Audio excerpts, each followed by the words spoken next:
Wonderful. Well, hello and welcome. My name is Eric Patterson. I serve as President and CEO of the Victims of Communism Memorial Foundation in Washington, D.C., and we're delighted that you could join us for a few moments as we re-kick off for this Congress the Victims of Communism Congressional Caucus, a bipartisan coalition of members of Congress who are committed to fighting totalitarianism and these communist ideologies and practices, not just in the past, but in the present today. And let me thank the Congress for their leadership all the way back to the 1950s on bipartisan resolutions against communism. Many people don't realize that in 1956, the co-founder of the Victims of Communism Foundation, Lev Dobryansky, worked with Congress to pass the first statements against what were called the captive nations, the Soviet Union, China, and other countries at the time. And Congress consistently, and then the executive consistently, passed annual captive nations legislation or statements all the way up to the present day. In 1993, the Congress unanimously passed an act that established what became the nonprofit educational organization that I lead, the Victims of Communism Memorial Foundation, and our museum here in Washington, D.C. And that bipartisan cooperation has continued through the last Congress with the passing in the House of the crucial Communism Teaching Act, and that's back in the House. It'll be come back up very, very shortly. So we couldn't do it, though, without leadership like these two congresspeople, Congressman Wilson and Congresswoman Debbie Wasserman Schultz. So I just want to say thank you. And I also want to say that the mission of VOC, this mission to educate all generations about the enduring crimes and legacy of communism, and to be an advocate for people still held by communist tyranny today, 1.5 billion people still today in China, North Korea, Cuba, and elsewhere. It's an enduring mission, but we couldn't do it without leadership like these two. So allow me to turn it over to Congresswoman Debbie Wasserman Schultz. Thank you. Thank you so much. Thank you so much, Eric. I appreciate your kind introduction. I am Congresswoman Debbie Wasserman Schultz from the great state of Florida, and I am so grateful to be joined by my friend Joe Wilson to relaunch the Congressional Victims of Communism Caucus for the 119th Congress. This caucus is dedicated to the countless millions of souls who suffered or perished under communist regimes and those who continue to languish under authoritarian rule to this day. As co-chair, I aim to ensure that this caucus will bring justice to the memories of those who have been lost and give voice to those who are still suffering in forced silence. And I hope we can provide a platform for bipartisan cooperation on key policies to educate Americans on the human toll of communism in the 20th century. To defend human rights and democracy worldwide against repression and emerging threats, and to build our capacity to compete with China and other adversaries that threaten freedom and our way of life. Congressman Wilson has demonstrated true leadership in pursuing these objectives throughout his career, and I'm so glad we can work together to achieve these goals. I'm also grateful for the Victims of Communism Memorial Foundation's partnership and support for our caucus. For 3 decades, the Victims of Communism Memorial Foundation has led the charge in this essential work, authorized by Congress and signed into law by President Clinton. Through research, advocacy, and the curation of the Victims of Communism Museum, the Foundation continues to fulfill its mission to educate future generations on the tragic history of communist abuses. They played a vital role in amplifying the stories of the more than 100 million lives lost to communism and the over 1 billion people who still lack the political freedoms and individual rights we hold so dear. And Dr. Patterson, I'm glad to have you here to guide us as we relaunch the caucus into action. Now, I know that some of my constituents might ask, why now? The Cold War is over. But those in my district whose families came from Cuba, Venezuela, or Nicaragua already know the answer. Communism is not a relic of the past. It remains a present-day threat to freedom, human dignity, and global stability. More than 1.5 billion people, as Eric mentioned, still live under communist regimes, subjected to state control and oppression. The dangers of communism are not confined to history books. They are shaping world affairs today. They span from China's mass internment of Uyghurs and suppression of democracy in Hong Kong to Cuba's ongoing repression and North Korea's brutal dictatorship. For Americans, understanding the consequences of communist rule is more than just an academic exercise. These regimes actively undermine our democracy, suppress free enterprise, and pose direct challenges to our national security. The Chinese Communist Party steals our intellectual property, spies on Americans, and bullies our allies, all while spreading disinformation to weaken democracies, including our own. Cuba and Venezuela remain destabilizing forces in our own hemisphere, threatening regional security and driving a massive refugee crisis. Beyond ideological lines, we've seen dictatorships around the world adopting the repressive and aggressive tactics pioneered by their communist predecessors. Russia's violent crackdown on dissent and its war of aggression against Ukraine. Iran's state surveillance, sponsorship of terrorism, and use of propaganda to control its people. These regimes echo the worst abuses of 20th century communism. Even in non-communist states, we see governments silencing opposition, restricting fundamental freedoms, and using state-sponsored violence to cling to power. We can overcome these threats to human rights if we understand their origins. The Victims of Communism Caucus is crucial to ensuring that future generations never forget the lessons of history and never repeat its horrors.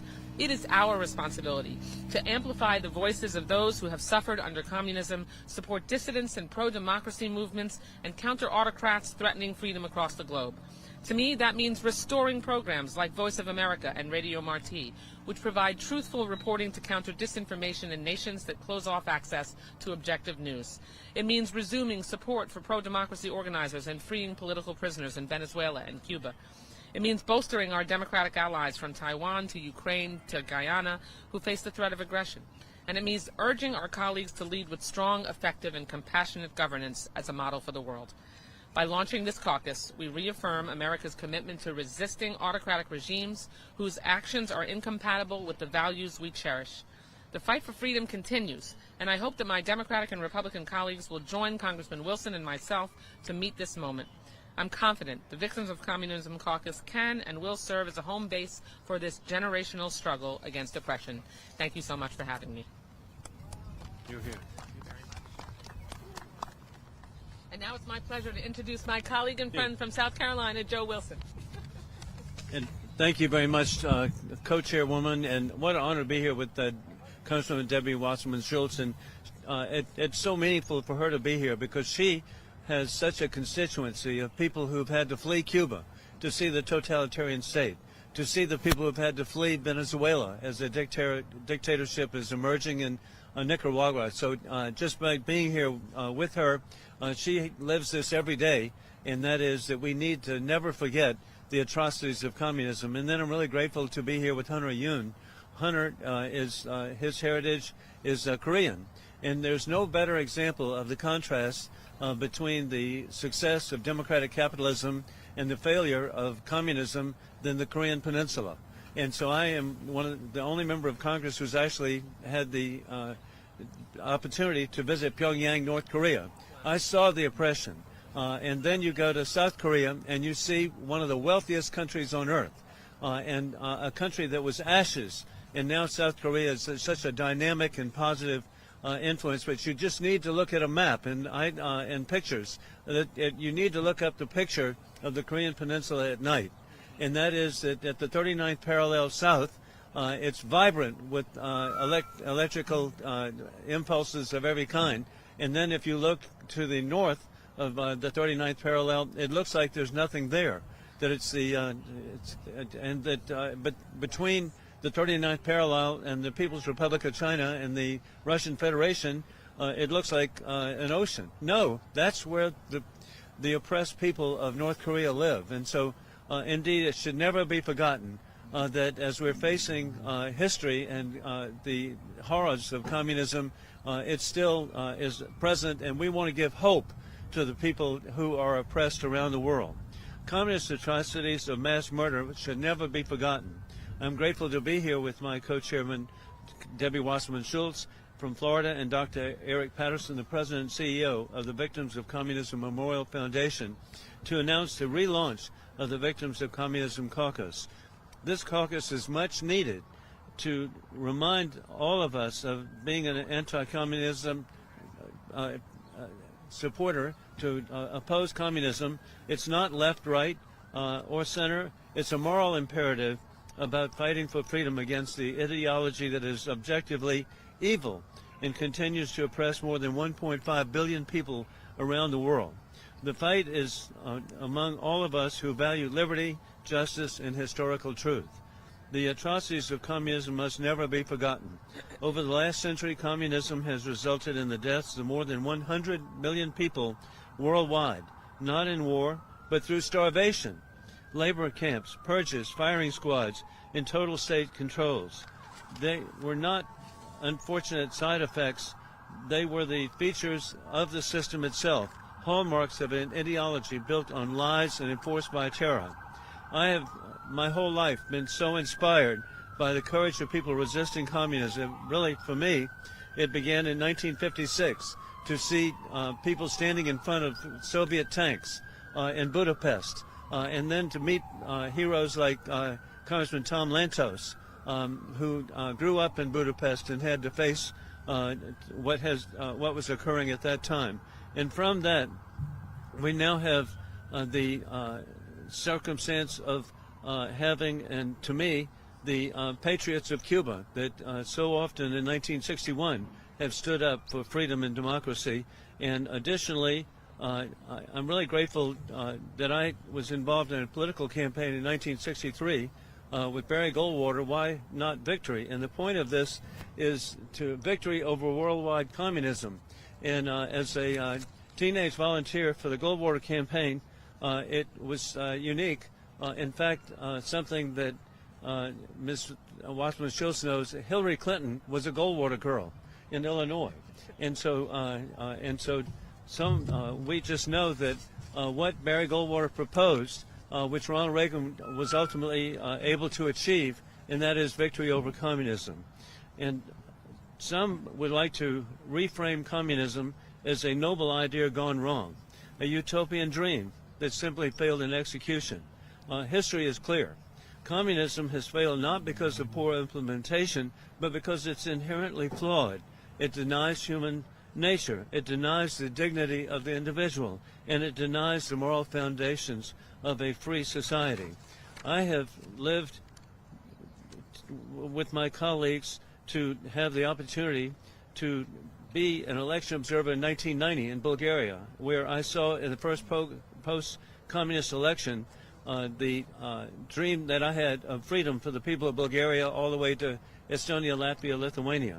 Additionally, I'm grateful that while I was there, I had the opportunity to visit the destroyed Berlin Wall in Berlin, and then from there I visited Moscow, and sadly I visited Yekaterinburg. I've been to Novosibirsk. Chelyabinsk is the sister city of my hometown, Columbia, South Carolina. I've been to St. Petersburg visiting with dear friends, and over again I had an opportunity, and how sad it is that war criminal Putin has set back the people of the Russian Federation and made it so impossible for the people of Russia who are oppressed themselves. And sadly, war criminal Putin is trying to resurrect the Soviet Union. And we see that as he has rigged elections in Belarus, as he has rigged the elections in the Republic of Georgia, where indeed President Salome Zurabishvili was legally elected, but due to rigged elections, she was not able to take office because of war criminal Putin. And then we also see that war criminal Putin has invaded Ukraine, and he makes it very clear Ukraine doesn't exist because he still thinks of it as part of the failed Soviet Union. He also invaded, as we know, Georgia itself, and then maintains troops illegally in Moldova. And so the planning is clear, and we must stand up to resist, and we can be successful. Last December, the dictatorship that he backed up in Syria collapsed. And so it's very clear President Assad fled from Damascus and is now living in where he should be. He's in Moscow. And so putting that in perspective, the new transition government of Syria, we should be working with to help them develop a free society. And I'm just so hopeful for the people of Damascus. But they're a clear example that just as the Soviet Union collapsed, so did the dictatorship in Syria. And with that hope, history proves that communist totalitarianism can be overcome. And again, I was able to see the unanticipated implosion of the Soviet Union, where dozens of countries now are free, some that didn't even exist. Hey, like Slovenia, those of us who appreciate Melania Trump, President Trump's wife herself has come from a former Yugoslav republic that's now free. The Iron Curtain was torn down not by tanks, but by the courage of individuals who dared to speak the truth of tyranny. From Václav Havel to the brave citizens of Lithuania, Poland, Ukraine, we could go on, to Central Asia, and how grateful we are for Kazakhstan and Armenia, and the Caucasus. It just goes on. Countries that were not free, but they are now, and we can be positive.